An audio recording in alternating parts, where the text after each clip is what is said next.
నమస్తే, welcome to Andhra Prabha. This is Tejaswi. June 21వ తేదీన ప్రతి సంవత్సరం అంతర్జాతీయ యోగా దినోత్సవం జరుపుకుంటున్నాం. ప్రపంచవ్యాప్తంగా యోగా దినోత్సవం జరుపుకుంటున్నప్పటికీ భారతదేశంలో యోగాకు భారత ప్రధాని నరేంద్ర మోదీ చాలా విశిష్టమైన స్థానాన్ని ఇచ్చారు.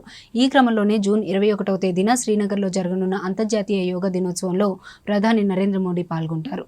యోగాతో శారీరక, మానసిక, ఆధ్యాత్మిక ఆరోగ్య ప్రయోజనాలు కలుగుతాయని, వీటిపై అవగాహన పెంచుకోవడం కోసమే ప్రతి ఒక్కరూ ప్రపంచ యోగా దినోత్సవం జరుపుకోవాలని చెబుతున్నారు.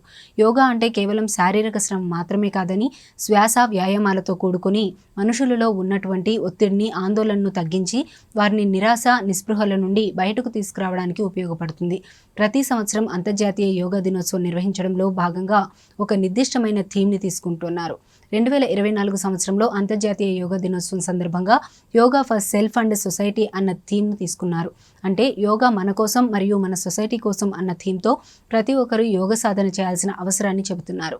ఈ శతాబ్దంలో యోగా ప్రపంచాన్ని ఏకం చేసిందని మనం గ్రహించామని భారత ప్రధాని నరేంద్ర మోడీ చెప్పారు.